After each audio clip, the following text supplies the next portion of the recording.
Selamun Aleyküm değerli öğrencim, nasılsınız? Ben Hatice öğretmeniniz. İnşallah sizinle bugün milli sorular konusunu öğreneceğiz.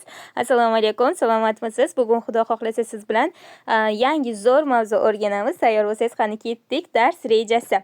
Xo'p, boshladik. Birinchi bo'lib ko'rib chiqadigan so'zlarimiz bor. Var, yo'q, evet, hayır, değil so'zlarini ko'rib chiqamiz. Undan keyin milli sorular degan mavzuyimiz bor va o'sha mavzuga oid bitta alishtirma, ya'ni mashq bajaramiz va uyga vazifa beraman. Qani ketdik.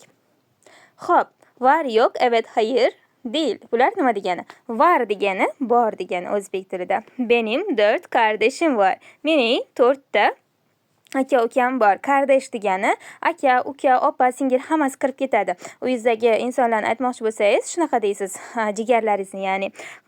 Xo'p, onun yeni arabasi var. Uning yangi mashinasi bor. Var degani bor degan ekan. Xo'p, ketdik. Yo'q degani yo'q degani. Benim kız kardeşim yok. Endi kız kardeş bo'lsa, bu singil bo'ladi. Mening singlim yo'q. Benim kendi evim yok. Mening o'zimni uyim yo'q. Xo'p, yo'q degani yo'q, var degani bor. Ketdik, davom etamiz. Xo'p, endi evet va hayır so'zlarini ko'ramiz. Evet degani ha degani, hayır degani yo'q degani. Mesela, sen Türkçe biliyor musun? Sen Türkçe bilasanmi? Evet, biliyorum. Ha, bilaman. Hayır, bilmiyorum. Yo'q, bilmayman. Evet, ha, hayır, yo'q. Endi değil degan so'zimiz bor. Buni talaffuziga diqqat qilamiz. Değil emas, değil emas. Birinchi esini i'ga mos qilib talaffuz qilib, g'ni y'ga mos qilamiz. Değil, değil. Böyle.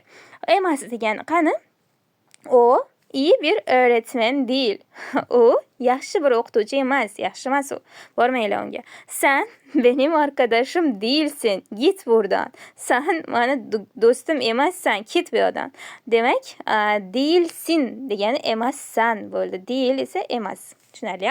Xo'p, davom etamiz. Hayır va yo'qni farqi. Endi boya ko'rdik, hayır degani ham yo'q degani, yo'q degani ham yo'q degani. Bularning farqi nima? Bu yerda ikkalasi ham yo'q ma'noni bildirgani bilan yo'q so'zini o'zini shohi bor. Ya'ni mana shoh ham qo'yib qo'yganman, shundan eslab qoling. Ikkala holatda ham ishlatsak bo'ladi. Qanaqa? Mavjud emaslik. Biror narsa yo'q bu yoqda deymiz-ku, shunaqa holatda ham inkor. Yo'q, bormayman, yo'q, aytmayman deymiz-ku, shunaqa holatda ham ishlatsak bo'ladi yo'qni. Masalan, beni seviyor musun? Meni sevasanmi? Hayır, sevmiyorum. Yo'q, sevmiyorum. Ya'ni yo'q, sevmayman deyish uchun hayırni ham, yo'qni ham ishlatsak bo'ladi. Xo'p, senin benimle konuşmaya cesaretin yok. Sen men bilan gaplashishga jur'ating yo'q. Demak, yo'q, inkor. Unda mavjud emaslik, unda jur'at, ya'ni jasorat mavjud emas, yo'q. Va inkorda ham ikkalasida ham ishlatiladi. Hayır esa faqat inkorni bildiradi. Masalan, sen kör müsün? Sen kör müsün? Hayır, kör değilim. Yo'q, ko'rmasman. Benim saatim hayır deya olmaymiz. Tushunasizlar? Mavjud emaslikni ishlatmoqchi bo'lganda hayır so'zi ishlatilmaydi, faqat yo'q ishlatiladi. Inkorni ishlatmoqchi bo'lsak, ikkalasini ham ishlatamiz. Xo'p, tushunib oldingizlar deb umid qilaman. Tushunmasalar shu joyini qaytib eshitinglar, tushunasizlar. Ketdik. Milliy so'rovlar degan mavzuyimiz bor. Bu meni eng yaxshi ko'rgan mavzularimdan biri. O'zi bugungi mavzuni juda ham yaxshi ko'raman, lekin 2 soatdan ortiq vaqtim ketdi tayyorlashga. Xo'p, endi ko'ramiz. Mi degani o'zbek tilidagi mi, olmosh so'roq qo'shimchasi bor-ku o'sha. Ya'ni sen bugun darsga borasanmi? Kelasanmi? Sen Dilshodamisan? Deymiz-ku, sen o'qituvchimisan? O'shandagi mi so'roq unaqasi, qo'shimchasi. Buni o'zbek tilidan ikkita farqi bor. Birinchi farqi, demak, u 4 xil shaklda qo'shiladi. O'zbek tilida hamma so'zga mi deb qo'shib ketaveramiz, turk tilida 4 xil qo'shamiz. Turk tilining ham shohi bor. Xo'p, ikkinchi farqi nima deydigan bo'lsak, ikkinchi farqi so'zdan ajratib yoziladi. Mi qo'shimchasini o'zi so'zga qo'shilmay yoziladi.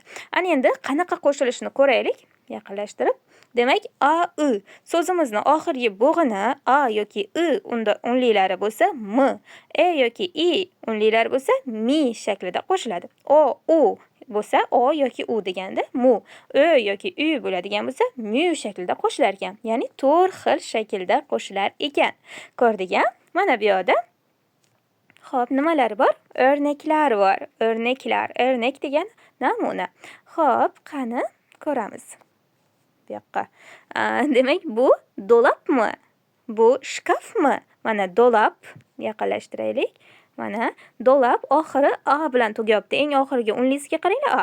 Demak, bunga nimani qo'shar ekanmiz? Mana bu yerda ko'rdik. M ni qo'shamiz. Do'lab m. Va ajratib yozilyapti. Do'labga m qo'shib yozilmayapti. Ko'ryapsizlar? Evet, do'lab. Ha, do'lab. Bu massami? Mana bu stolmi? Massa a bo'lgani uchun m qo'shildi va ajratib yozildi. Hayır, massa değil, koltuk. Yo, stol emas. Ko'rmayapsanmi? Bu kreslo. Demak, ketdik. Keyingisi bunlar köpekmi? Bular kuchukmi? Mana bunlar köpek oxiri e bo'lgani uchun mana bu yerda ko'rgan edik.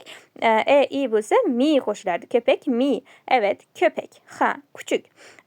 Endi mi so'roq qo'shimchasi bilan savol berilsa evet yoki hayır deb javob beramiz. Hayır deb javob berganda yana ham nima ekanligini aytmoqchi bo'lsak, hayır bu emas, bu deb aytamiz. Ya'ni hayır, bu değil, bu. Demak, ketdik, davom etamiz. Ana endi sizga bitta mashq beraman. Aynan mi qo'shimchasi haqida. Mana aşağıdaki cümleleri örneklardaki gibi tamamlayalım deyapti. Örnekni ko'rdik. Evet, hayır. Demak, bu öğrenci mi? Öğrenci. Endi meni qanaqa qo'shamiz? Oxirgi unlisiga qaraysiz. I ekan, yoki i bo'lgani uchun demak mi shaklida qo'shiladi. Va ajratib yoziladi. Öğrenciga meni qo'shmaysiz, ajratib yozasiz. Evet, bu öğrenci javob yoziladi. Hayır, bu öğrenci değil. Öğretmen ya da doktor deb yozsangiz bo'ladi. Demak, sizga 2 minut vaqt, qolgan 2, 3, 4, 5, 6 gaplarni xuddi men ko'rsatganimdek qilib to'ldirib oling. Qani, stop qilamiz va yozamiz. Xo'p, stop qilib yozdingiz deb umid qilaman. Ketdik, davom etamiz. Mana bu yerda javoblar.